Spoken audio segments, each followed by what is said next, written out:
Good morning and welcome to day three of Super Bowl 58 Radio Row. Today is February 7th. We're up bright and early, rise and shine with Jill Diamond of the World Boxing Council and World Boxing Council Cares. Jill, good morning. Thank you for being here right on time. I'm from New we York. Of course I'm on time. There's no special deal to that. well, Jill, we love that. We're glad that you're here. This is a powerful episode of the interviews that we're having on Radio Row. Number one, World Boxing Council is our title sponsor for the contender belt of the best soup in Vegas. We want to say thank you and start with gratitude for our Super Bowl of Caring event tonight. But let's talk about the World Boxing Council, the work you do. For anybody who doesn't know, what is the World Boxing Council? How did it start? What's its purpose and where do you play a part? The World Boxing Council started many, many, many years ago. They're in 171 countries now. They're the largest sports sanctioning body in the world. They've decided at one point in 2004, I walked into a convention and I saw people from every country, every ethnic background, every creed, every color, every economic group. And they said, this is an amazing network to do good. It's not about money. It's not about collecting money. It's about using our resources, bringing people together to get the job done. We have 26 chapters throughout the world, and I am the global chair of WBC Cares, which is their charity arm. And these chapters focus on individual needs of that area. It could be a disaster. It could be like in Brazil, they do a lot of blood drives. It could be in the United States, we focus mostly on mental wellness. We're on the US Congressional Mental Health Task Force. And for us, that means anti drugs, suicide prevention, domestic violence, KO bullying, anything that falls under mental wellness, because that is the foundation of any kind of happiness or quality of life that you can have. So my role is basically running WBC Cares, and I also work with the WBC, the World Boxing Council, as a ring supervisor, which is the most fun. I'm the tada person, and also with the mental health task force, the medical task force, and the various things that boxing entails. So I gotta ask, Jill, how, when we're little girls, right? I was a little girl who wanted to play baseball, and I was told that baseball was for boys and I needed to play softball. You have this beautiful executive position in a primarily male dominated sport. How did you find this? Tell us about your journey to getting to now. It's a very accidental journey, as most journeys are. I mean, it's basically keeping your heart open. Never liked boxing growing up, never was the very athletic. My father in law happened to have been a boxer, got dragged to matches, hated it. When my husband passed, I started boxing because it felt like a connection and it felt like something that would pull me out of a depression. It was my Prozac. Met a lot of women. The women were completely unvalidated. A lot of them worked in crazy jobs in order to support their training. So I literally said, what is the biggest boxing organization? Eeny, meeny, miny, mo. And I sent an email to info at WBC Boxing. And about 3 weeks later, this gentleman from Mexico called me and said, my name is Mauricio Suleiman. My father, Jose Suleiman, the president of the council, wants to know who you are.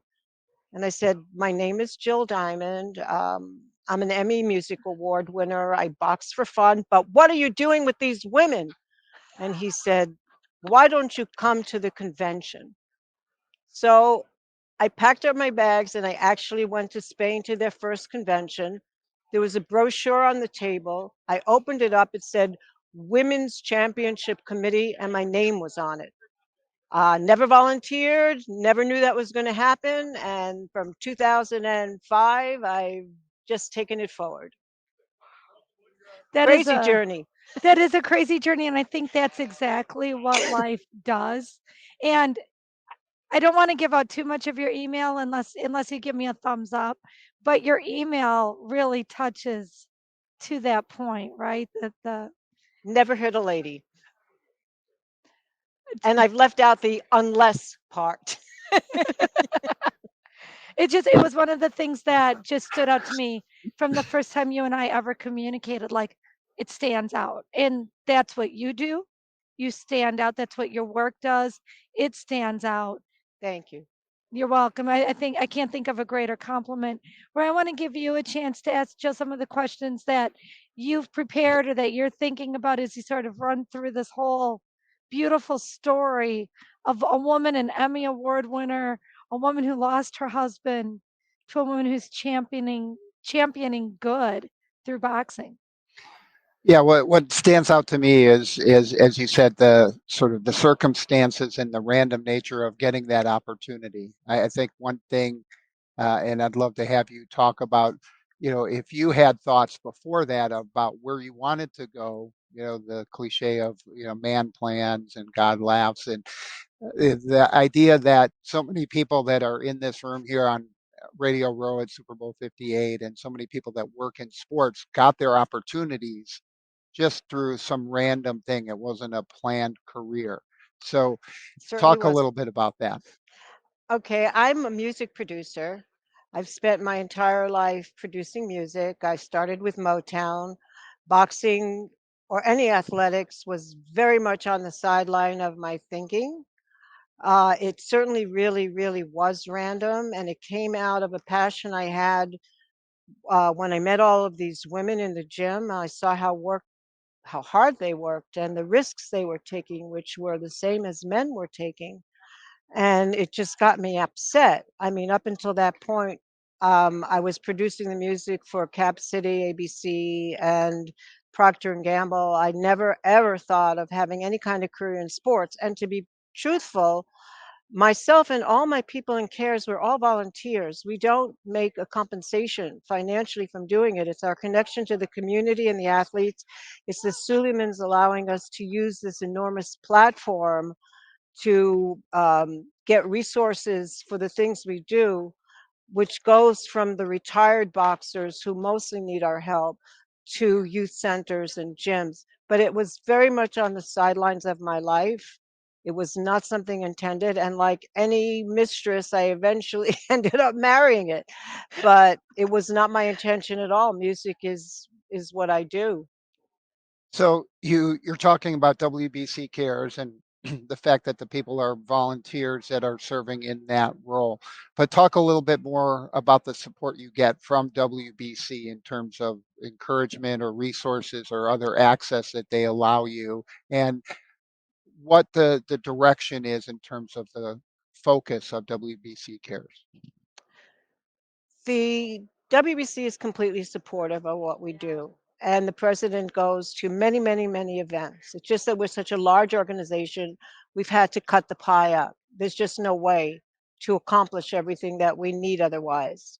But they're 100% supportive, from everything from encouragement to merchandise that may be needed for a youth center, trying to get gear for youth centers, showing up, motivational speakers. When my boxers come and they speak at youth centers, I mean, the kids resonate with them because they're authentic. So our main focus really is mental wellness. You know that all contact sports particularly are plagued with certain kinds of problems that affect our mental well-being, whether it's concussion or which we've been giving money to UCLA for 35 years for concussion research, over $1 million, whether, or domestic violence. A lot of them come from backgrounds um, that are very disadvantaged backgrounds because boxing is an every man's sport, every woman's sport. So we have most of the same problems that the general population has. So mental wellness, knowing that everyone has problems, that nobody is normal. I mean, that word normal is foreboding because do you know how normal, what normal means is you take the best, you take the worst, and you take the average. Who wants to be average? We're all have problems. And the only thing that to me helps is community and structure, goal setting, um, and being as kind as you can, given who you are. Give what you can give. So they're so supportive of everything that we do. Absolutely. Jill, can I ask you, we talk a lot about mental health, and we have a mental health task force that will get launched in 2024. But we're here on Radio Row with the NFL. We talk a lot about health and safety, concussion protocol, guidelines, principles. Can we just sort of transition that a little bit to boxing? We see the same thing, the TBI, the concussed athlete.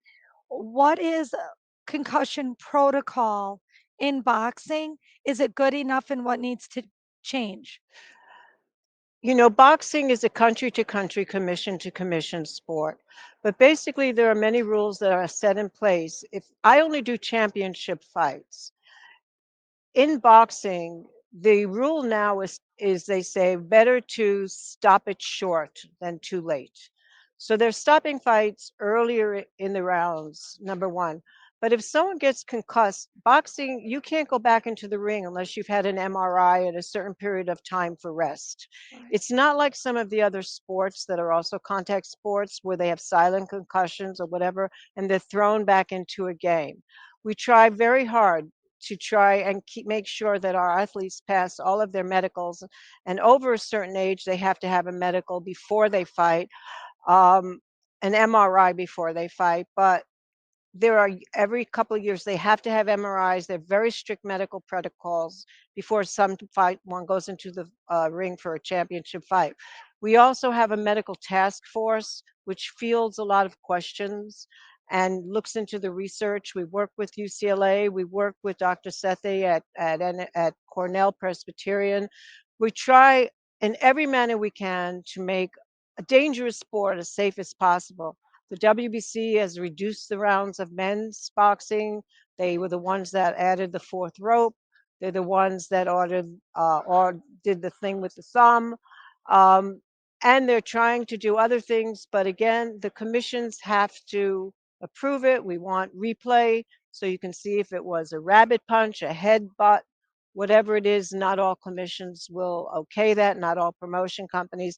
So we're very, very forward thinking. I mean, the one thing the WBC has done is made a commitment not just to the sport, but to the community that surrounds the sport to keep them as healthy as possible. And as we're talking about concussions, and I know this is a very controversial subject, so I want to address that. I want to just acknowledge that we are an inclusive community and we love people, but we talk about concussions.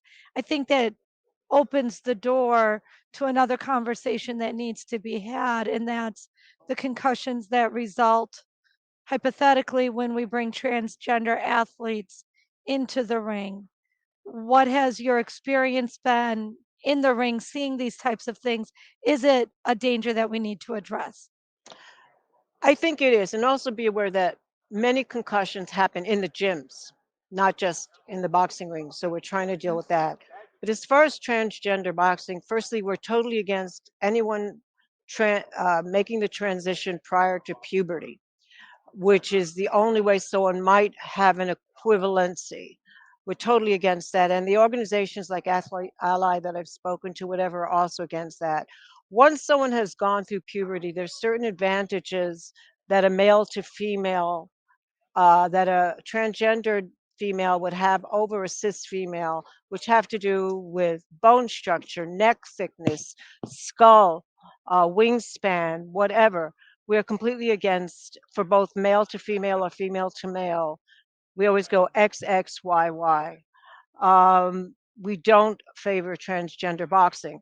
Again, it has nothing to do with the politics or the sexuality of a person. We think transgender leagues is definitely, or whatever. We don't believe in open leagues because open leagues would also encourage transgender boxing. I know that it's not a popular view amongst that community, but it has nothing to do with any kind of homophobia or dislike of a choice that a person has made, which is a passionate and difficult choice. It's a combat sport, it's a dangerous sport, and we just try to keep it as safe as possible. And in colleges and whatever, a lot of women are losing scholarships to transgender athletes. So that's another aspect of it, which also shows there's obviously some sort of difference. So, Jill, when Roy, you and myself sort of talked about this as we were drinking coffee here on Radio Row and sort of talking about our own personal beliefs on that, and we all agreed like this isn't a homophobic issue, and we also noted that among us, 100% of the athletes that I know that I've had this conversation with would agree with you. And I find that very interesting that there's a community of people who aren't athletes who are very pro transgender mixed martial arts. But of all of the athletes that I speak with, all of the athletes are in agreement. I find that very interesting. So if you're watching this on YouTube or some other streaming service, this is your opportunity to chime in. Tell Jill that she's wrong or tell Jill that she's right, but do it with love and defend your position. Roy? I think it's a really hard issue. You know, we talked about some of the nuances, and I think one of the struggles is we all love sports, right? We want everybody to be able to participate and have that opportunity to play sports. And I think this will evolve over time. There'll be another, let's say, classification or category of competition that might be appropriate. But I think it's really hard in the current mode to envision how that's going to work. But Jill, you've got a big picture vision for WBC Cares. You've got great support. Tell us about a few of the things that you have on your agenda for the next couple of years that you would like to see implemented through WBC Cares. Well, one thing I'd like to see, and we've done it in the past, is get involved with more like minded organizations. I think the problem with all nonprofits is that we cut that pie too skinny. You know, I've seen it everywhere. Then everyone gets crumbs. And I think that we need to have more synergy with all the like-minded organizations. I don't think it matters what it's called. It's like the problem in boxing is that there are sometimes four heavyweight champions. So who is the champion? Let's have one champion. So that's one thing I would love to envision is more synergy and cooperation between the organizations that are like-minded. As for us, we are giving more and more money. We also have a situation with women's boxing where there's a controversy going on where many of the women want to increase the rounds and numbers, minutes. We do not because of, again, scientific statistics in terms of women in concussion. So we want to give more money to research. Now, we've given well over $1 million to concussion research. No one is helping us. We want to see more people coming together. We acknowledge that any contact sport, football, rugby, even soccer, they're all sports that affect us. Why is there not one commission that we can work together, pool our money, get the best research, get the best doctors? So that's one of our goals is unification. Aside from that, we keep chugging along. As I said, we're in a lot of countries. Each country has a different problem. Some of them have problems that are very acute. Some of them have problems that are ongoing. The pandemic didn't cause them, but they made them more critical. And in the US, we'll continue with our mental health programs, but also support the other countries that are doing other things. I mean, like in France, we have a gym that just works with cancer people for free. In and they take them for their like make a wish, or they'll take them for Christmases out on a journey for Christmas to Lapland. We have programs in the Mideast which don't deal politically but deal with refugee camps.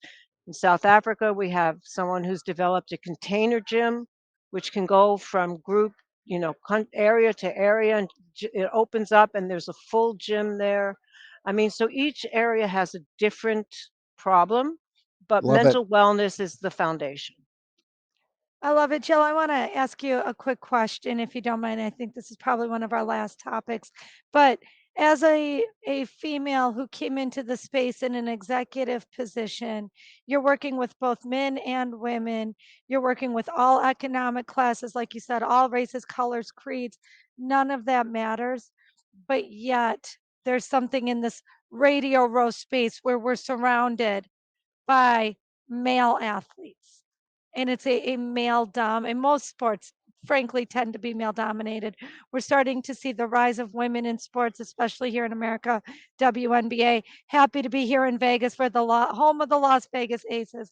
But Jill, let's talk about this for all of the women who are watching. I said to you something that I had heard recently. Every body is an athlete body. Can we just talk about that for the men and the women? Let's just inspire people to be healthy instead of fixated. As one of the thought leaders in boxing, in sports, would you chime in with your thoughts on every body is an athlete body? I think that even statistics have shown that people, even with very bad habits, who move, do a lot of moving, tend to be as healthy as people who are doing all the right things but are sedentary. I mean, my big thing right now is don't watch your weight. I think that is a horrible, horrible way to view. Cultures change, societies have different values. Watch your health. Keep moving, keep eating best foods. If it's not the best foods, eat them in moderation, and that's it. I mean, really, we don't want to live a life of complete deprivation. We're also blessed to have these choices that other people don't have, who'd be grateful to eat a potato in the field. I mean, we're blessed with all of these riches around us.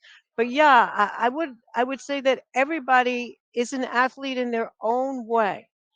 That having a physical being in your body, it's more about being in your body. And that's mind body, but being in your body, feeling confident about your health is the foundation. When my husband was dying of cancer, he said to me, health is our first liberty. And it Mm, truly is. And I think we all have to think about it. We all have to realize that without that body, that is our vessel that brings us around the world. So call it an athlete, call it a human, call it be a panther, be whatever you want, but keep that body working for you. I love it, Roy. Jill, thank you so much for joining us today. We really appreciate you taking the time. I'd love to have you hold up the belt for our audience and show them what you've created there for our Super Bowl of Caring This is Championship. this is a gift from Mauricio Suleiman and the World Boxing Council. You can see your logo on it Wow. over there, right next to Ali. It's amazing. And It's that's an so amazing beautiful. belt that Jill has contributed and WBC Cares has contributed for our Tackle Hunger event. It's called the Super Bowl of Caring Live tonight, which is going to be held at Central Church in Henderson. So we're expecting over 600 people at the event. So it's going to be a fantastic evening. And Jill, we appreciate the support that you showed by rearranging your life to be here with us on Radio Row, to join us with the belt and be so supportive of the work we're doing at Sports Philanthropy Network. So, on behalf of Kayla, Bradham, I'm Roy Kessel with Sports Philanthropy Network. We want to thank Jill Diamond for being with us today on Radio Row at Super Bowl 58. We want to thank our viewers and listeners for sharing this time with us and remind everybody to live generously. Thank you, Jill. Thank you. It's a privilege.